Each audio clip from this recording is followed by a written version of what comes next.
చైతన్య రథం ప్రేక్షకులకు స్వాగతం, నమస్కారం. సాక్షిలో ఈరోజు ఒక ఆర్టికల్ చూసాం. బాబు మీడియాతో పెట్టుకోవద్దంటూ జర్నలిస్ట్ కొమ్మినేని శ్రీనివాసరావు ఒక ఆర్టికల్ రాసి, ఏంటయ్యే విషయం అంటే, సాక్షి ఎడిటర్ ధనుంజయ రెడ్డి ఇంటికి సిట్ వాళ్ళు ఎట్లా వస్తారు, తనిఖీలు ఎట్లా చేస్తారు అంటాడు. పోలీసులు ఉంది ఎందుకు? ప్రజలను రక్షించడానికి, దుర్మార్గుల్ని దొంగల్ని కనిపెట్టి ఇన్వెస్టిగేట్ చేయడానికి. అలాగే కొంతమంది దొంగలు ధనుంజయ రెడ్డి ఉన్నారన్న అనుమానంతో వచ్చిన సమాచారంతో వీళ్ళు తనిఖీ చేశారు. అక్కడ కొన్ని దొరికినాయి వాళ్ళకి. దీన్ని ఆక్షేపిస్తూ వ్యతిరేకిస్తూ కొమ్మినేని శ్రీనివాసరావు ఆర్టికల్ రాయటం విడ్డూరంగా ఆశ్చర్యంగా ఉంది. ఆ కొమ్మినేని ఆర్టికల్ మీద విశ్లేషించడానికి మనతో పాటు సీనియర్ జర్నలిస్ట్ దుర్గా కుమార్ గారు ఉన్నారు. వారిని అడిగి జర్నలిజం విలువలేంటి, పత్రికా సంపాదకీయం ఎలా ఉండాలి, ఎలా రాయాలి అని తెలుసుకుందాం. సార్ నమస్తే. నమస్కారం బ్రహ్మగారు, మన చైతన్య రథం వీక్షకులు.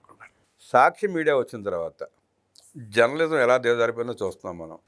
మీడియా పాంప్లెట్లా తయారైంది. సాక్షి ఛానల్ అనేది యూట్యూబ్ ఛానల్ లాగా సొంత ఛానల్లా తయారైంది. దాన్ని పట్టుకొని కొమ్మినేని శ్రీనివాసరావు లాంటి వాళ్ళు ఆర్టికల్ రాయటం ఎట్లా చూస్తారు?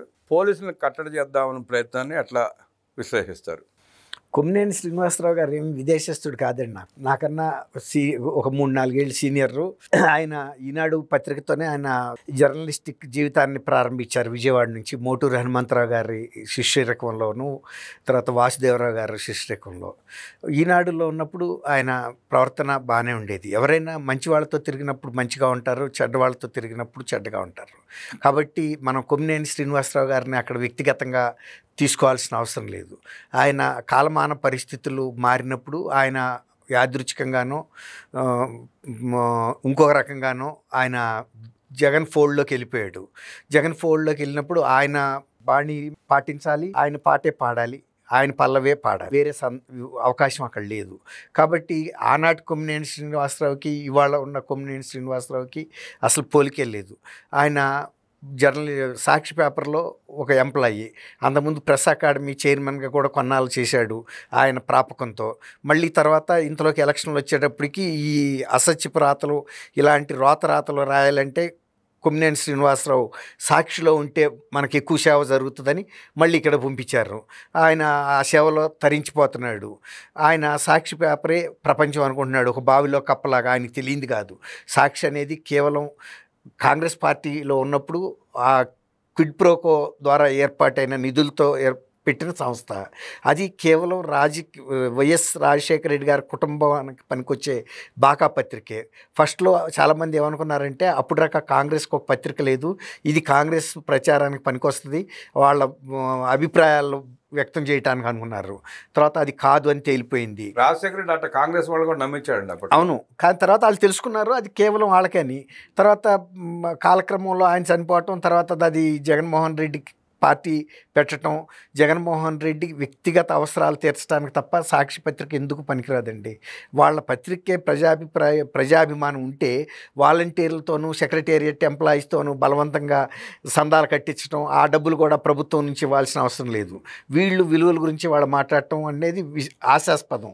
రెండోది, ఆయన అధికారంలో ఉన్నప్పుడు 2019 నుంచి 24 వరకు ఇతర పత్రికలకు ఇచ్చిన అడ్వర్టైజ్మెంట్లు ఎంత, ఈయన సాక్షికి ఇచ్చింది అంత, కొన్ని 100 కోట్లు అప్పనంగా దోషిపెట్టారు.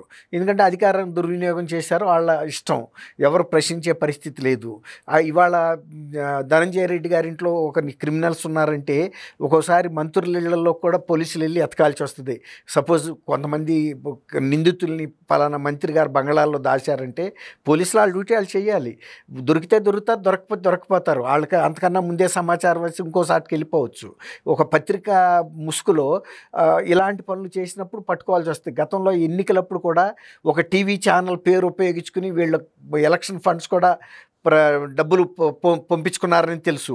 అలాగే సాక్షి పేపర్ బండిల్స్తో పాటు డబ్బు బండిల్స్ కూడా అన్ని నియోజకవర్గాలకి, అన్ని మండలాలకి, గ్రామాలకి వెళ్ళి అని తెలుసు. ఎవరు ఆపగలుగుతారు? అట్లా కాకుండా పోలీస్ వెహికల్స్ని కూడా జగన్మోహన్ రెడ్డి గారి టైంలో గత ఎన్నికల్లో వాడుకున్నారు. పోలీస్ వెహికల్ని ఎన్నికల సంఘం కూడా ఆపదు కదండి, ఎన్నికల పరిశీలకులు కూడా ఆపలేకపోయారు. ఆ విధంగా చేసినటువంటి వీళ్ళు ఇవాళ తర్వాత జగన్మోహన్ రెడ్డి గారు సాక్షి పత్రిక, దానికి అసలు ప్రజల విశ్వసనీయత ఉంటే ఎవడన్నా జనరల్ పబ్లిక్ వాళ్ళు కొంచెం చదువుతున్నారా? కేవలం వాళ్ళ పార్టీకి సంబంధించిన వాళ్ళు, అందులో కోర్ వాళ్ళు తప్ప ఆ పత్రిక ఎవరు చదవరు. ఎందుకంటే అది కేవలం జగన్మోహన్ రెడ్డి గారు. అంతెందుకు, ఇప్పుడు ఆయన ఒక్కటే ప్రశ్న వేద్దాం శ్రీనివాసరావు గారికి, ఆ పత్రిక విశ్వసనీయత ఉంటే చంద్రబాబు నాయుడు గారి నారాసుర రక్త చరిత్ర అని పెద్ద కత్తి పెట్టి ఇలా లైపి జలజల రక్తం కారతం దేశారు కదా, అది నిజమే అయితే ఇవాళ చంద్రబాబు నాయుడు గారి మీద కేసు ఎందుకు పెట్టించట్లేదు వీళ్ళు? వాళ్ళు అంత పత్రిక విలువలు గల పత్రిక అయితే తర్వాత దాని మీద క్షమాపణ అన్న చెప్పారు, ఒకవేళ తప్పు ప్రశ్నించామని ఇవాళకి చెప్పారా? జగన్మోహన్ రెడ్డి చెప్పాడా? ఆయన బహిరంగంగా అన్ని మైకుల ముందు మాట్లాడాడు. వీళ్ళు వివేకానంద రెడ్డి గారి మరణం తర్వాత ఆయన వ్యక్తిత్వ హననం చేస్తా ఈ పత్రిక ఈ ఛానల్ తప్ప ఇంకెవరన్నా చేశారా? అది నైతికంగా కరెక్టా? ఆయన ఉన్నాడా బతికి? లేని వ్యక్తి గురించి అంత వ్యక్తిత్వ హననం చేస్తారండి? ఆయన ఒక ఉమనైజర్ అంటే స్త్రీలోల్డ్ అని, లేకపోతే సెటిల్మెంట్లు చేసుకుని బతికే వ్యక్తి అని, ఒక నీతి నియమాలు లేని వ్యక్తి అని కూడా రాశారు. అది అవసరమా? అసలు విజయమ్మనే షర్మిలమ్మనే ఆర్టికల్స్ రాశారు. అదే అంటున్నా. మరి ఇవన్నీ పక్కన పెట్టుకుని ఇవాళ కొమ్మినేని శ్రీనివాసరావు గారు ఈ విధంగా మాట్లాడటం, గతంలో ఆయన మరి ఈనాడులో చేసినప్పుడు ఇలాంటి నీచెప్పు మాటలు, నీతి తప్పి మాటలు మాట్లాడలేదు కదా. ఎందుకంటే ఒక మంచి వ్యవస్థలో, ఒక మంచి సంస్థలో ఉన్నప్పుడు మంచి మాటలు వస్తాయి, ఒక చెడ్డ వ్యక్తితో సావాసం చేసినప్పుడు ఇలాగే వస్తాయి. కాబట్టి అంత దిగజారిపోయి మాట్లాడటానికి రాయటానికి డబ్బుల కోసమేనంటారా? కాకపోతే ఇంకేంటండి, ఆయన ఎందుకు వెళ్ళాడు? లేకపోతే ఆయన విధానాలు నచ్చి వెళ్ళాడా? లేకపోతే జగన్మోహన్ రెడ్డి గారికి బంధుత్వం ఉండి వెళ్ళాడా? అంతకుముందు ఏమన్నా ఆయనకి ఈయనకి ఏమన్నా కనెక్షన్ ఉందా? కేవలం మరి ఇంతమంది పెద్ద పెద్ద జర్నలిస్టులు ఉండగా ఆయనకి ప్రెస్ అకాడమీ చైర్మన్ ఎందుకు ఇచ్చాడు? తన మనిషి అని. తను ఎక్కడ, ఇప్పుడు మనం పెంచుకున్న కుక్క మనం కరవమన్నా కరవాలండి, అంతే దాని డ్యూటీ. అంతకుమించి ఇంకా ఆలోచించడానికి ఏం లేదు. దానికి కావాల్సిన బిస్కెట్లు అది మనం వేస్తాం. ఎవరిని కరవమంటే ఆయన కరిసి రావాలి, మన దగ్గరకు వచ్చి పక్కన కూర్చోవాలి, అంతే. వాళ్ళ రాత్రులు అంత నీచంగా ఉంటాయంటేనండి, నిన్న మొన్న కూడా లిక్కర్ స్కామ్లో చంద్రబాబు బేతాళ కథలో బేతాళ పాత్ర ఉంది. రాజ్ కేసిరెడ్డి వీళ్ళంతా చంద్రబాబు మనుషులే, ఆఖరికి విజయసాయిరెడ్డి కూడా చంద్రబాబు మనిషి అంటూ ఆర్టికల్స్ రాశారు. అవన్నీ చూసి కూడా సిగ్గు లేకుండా ఈ కొమ్మినేని శ్రీనివాసరావు ఇంకా శుద్ధపోస కవర్లు చెప్తున్నాడు. ఇప్పుడు వీళ్ళు మద్యం విధాన నిర్ణయాన్ని వీళ్ళ ప్రభుత్వంలో తెలుగుదేశం వాళ్ళతో చేయిస్తారండి. తెలుగుదేశం నాయకుడైతే ఇతను జగన్మోహన్ రెడ్డితో పాటు ఆర్థిక నేరాలు అంతకు ముందలే చేశాడు కదా.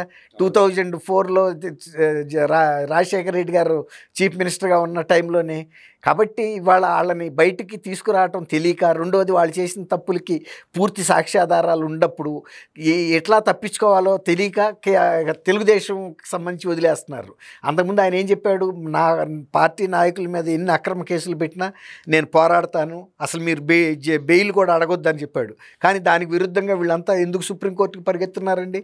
ముందస్తు బెయిల్ కోసం, తప్పులు చేయకపోతే. ఆయన ఏం చెప్పాడు? 3 నెలలు జైల్లో పెడతారు, నేను 16 నెలలు జైల్లో ఉండి ముఖ్యమంత్రి అయ్యాను, మీరు కూడా ఉండండి అన్నాడు. కానీ ఎవరు వింటారండి? డబ్బులు ఏమో నువ్వు తీసుకుని జైళ్ళకి వీళ్ళకి పంపితే ఎవడెళ్తాడు? డబ్బులు అంటావా? అందరూ తీసుకుంటారు. ఏమండి, ఇవాళ ఇప్పుడు నువ్వు పెట్టే స్వీట్లు తింటారు కానీ కొరడా దెబ్బలు తినమంటే ఎవడు తినడం. జైల్లో ఉంటే చూస్తున్నాను వల్లభనేని వంశీ ఎలా అయిపోయాడు, కనపడుతున్నాడు కదా సాక్ష్యం. అసలు కేసు పెట్టకముందే కొడాలి నాని పరిస్థితి ఏమైంది? ఆయన ఎట్లాంటి మాటలు మాట్లాడాడు, ఎన్ని సవాళ్ళు ఇచ్చినాడు. కేసు కూడా ఇంకా పెట్టలా, అంతకుముందుకే పుష్ అయింది. ఒక పక్క బోర్గడ్డ అనిల్ కుమార్ ఏ పరిస్థితి ఉన్నాడు చూశారు. వీళ్ళంతమందిని చూసి జైలుకి ఎందుకు వెళ్తారు? ఎవడు వెళ్తాడు? ఎవడు పెట్టుకుంటాడు? అసలు అంతకుముందు ఎలా తిట్టాడు? 30 రోజుల్లో 30 కిలోలు తగ్గిపోయాను అన్నాడు. అంటే బూతులు తిడితే బలం అనమాట అతనికి. బూతులు తిట్టకుండా కట్టడి చేసేటప్పటికి మనిషి బెంగపడిపోయాడు. జగన్మోహన్ రెడ్డి అంటే లక్షల కోట్లు సంపాదించుకున్నాడు కాబట్టి వ్యవస్థలో లోపాలను ఉపయోగించుకుని ఎంజాయ్ చేశాడు జైల్లో కూడా. అందరికీ ఆ వెసులుబాటు అవకాశం ఉండదు కదా. ఇప్పుడు జగన్మోహన్ రెడ్డి వెళ్తే కూడా ఈసారి అట్లాంటివి జరుగుతాయి అనుకోవటానికి కూడా వీలు లేదండి. ఎందుకంటే ప్రజల్లో అవేర్నెస్ పెరిగింది. ఇవాళ మీడియా కూడా ఇట్లాంటి అక్రమంగా కనుక ఫెసిలిటీస్గా ఎవరికన్నా కనిపించినా కూడా మీడియా కూడా ఎక్స్పోజ్ చేస్తుంది. ఎందుకంటే జైళ్ళు అనేది ప్రైవేట్ ఆస్తి ఏం కాదు, పబ్లిక్కి సంబంధించింది. ఖచ్చితంగా ఎక్స్పోజ్ చేస్తారు. డీజీపీ ర్యాంకు స్థాయి పిఎస్ఆర్ ఆంజనేయులు కూడా అరెస్ట్ చేయకముందు సరదాగా 10 రోజులు జైల్లో ఉండి వస్తానన్న వ్యక్తి ఆ బలుపు కొవ్వు దిగిపోయి ఇవాళ ఎలా బతిమాలుకుంటున్నాడో బెయిల్ కోసం చూస్తున్నాం. ఇంతమందిని చూసినా కూడా ఇంకా జగన్ రెడ్డి మాటలు నమ్మి స్టేషన్కి కోర్టుకి వెళ్ళే అమాయకులు ఉన్నారంటారా? ఎవరండి? విజయసాయి రెడ్డి మొన్న ఎంత చక్కగా చెప్పాడండి. నేను ఆయన్ని నమ్మి ఇన్ని కేసుల్లో ముద్దాయిగా ఉండి పార్టీ పెట్టించడంలో వెన్నుముకగా ఉండి ఒంటి చేత్తో నేను పార్టీని నడిపించి ఆయనకి ధైర్యం చెప్పి ముందుకు తీసుకెళ్తే ఇవాళ నన్నే అవమాన పాలు చేశాడు. 3 ఏళ్ల నుంచి నన్ను పెట్టిన అవమానాలు తట్టుకోలేక బయటకు వచ్చేసాను అని చెప్పి వెళ్ళి విజయమ్మకి షర్మిల గారికి కూడా క్షమాపణ చెప్పొచ్చాడు కదండి. ఆ రకంగా ఆయన మెసేజ్ ఇచ్చాడంటే నా పరిస్థితి ఇట్లా ఉంటే మీరేంటి అనేది ఆయన పరోక్షంగా చెప్పిన దగ్గర నుంచి వైఎస్ఆర్సీపీ క్యాడర్లో ఒక నైతికత దెబ్బతిందండి, మనోధైర్యం దెబ్బతింది.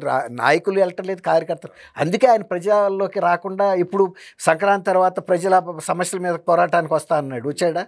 ఎందుకంటే ప్రజలు ఆయన వెనకొచ్చే తీరులో లేరు, కార్యకర్తలు నాయకులు అంతకన్నా లేరు.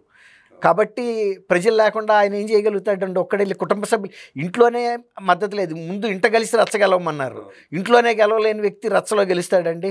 కూట్లో రాయి తీయలేనాడు ఏట్లో రాయి తీయగలుగుతాడా? మీరు గమనిస్తే ఎక్కడికి వెళ్ళినా సొంత పార్టీ కార్యకర్తల నాయకులు కూడా సరిగ్గా రావట్లా. ప్రతి చోటకి కూలిచ్చి తెప్పించుకుంటున్నాడు జనాన్ని. ఆ పరిస్థితికి వచ్చిన తర్వాత అసలు ఆ మనిషి రేపు అరెస్ట్ అవుతాడు అనుకోండి, తప్పదు. అరెస్ట్ అవ్వక తప్పదు జగన్మోహన్ రెడ్డి. 10 రోజులు, నెల రోజులు, 2 నెలల టైం అంతే. అరెస్ట్ అయినాక ఆ పార్టీ పరిస్థితి ఏంటంటారు? ఆ పార్టీ మనుగడ సాగించే అవకాశం ఉందా? నేను ఒక ప్రశ్న వేస్తాను, మీరు చెప్పండి బ్రహ్మంగారు.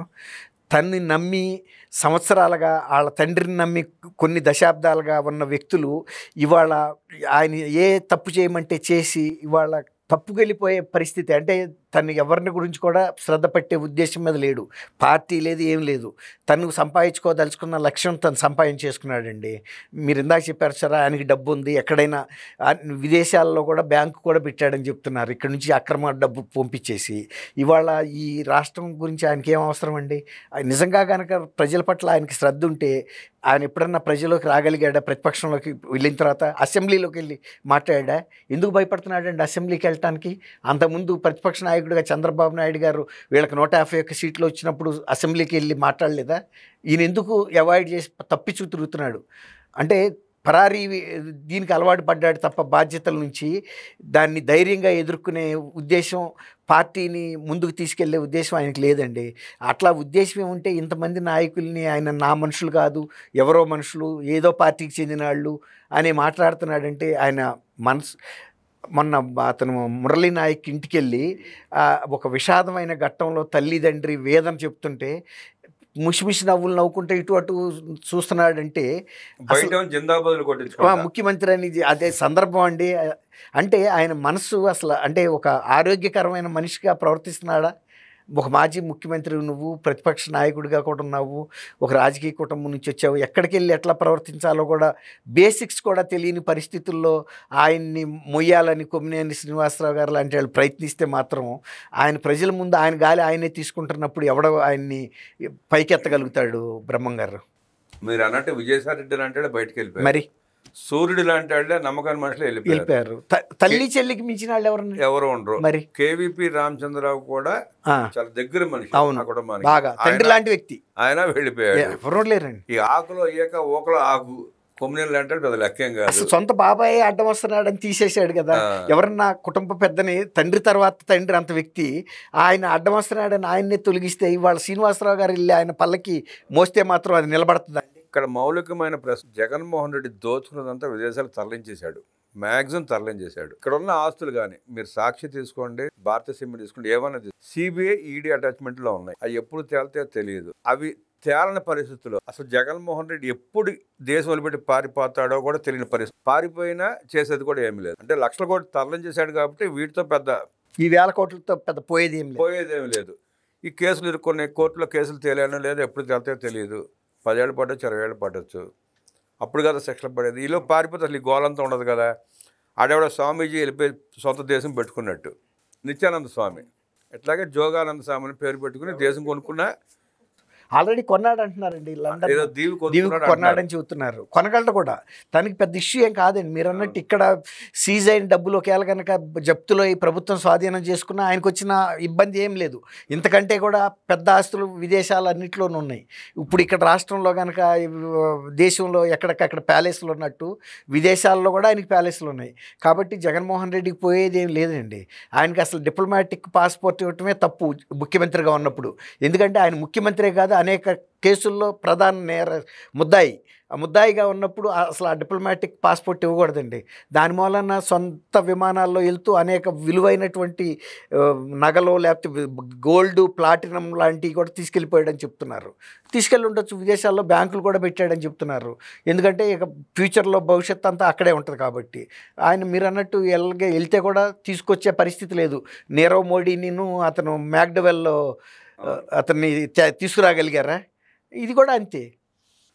జగన్మోహన్ రెడ్డి ఇక్కడున్న ఆస్తులు తనకు వచ్చే కాదు కాబట్టి ఏ క్షణంలోనైనా ఎలాగైనా జంటకు పారిపోయే అవకాశం ఉందని విశ్లేషించిన దుర్గా కుమార్ గారికి ధన్యవాదాలు తెలియజేస్తూ నమస్కారం బ్రహ్మగారు, మన వీక్షకులు.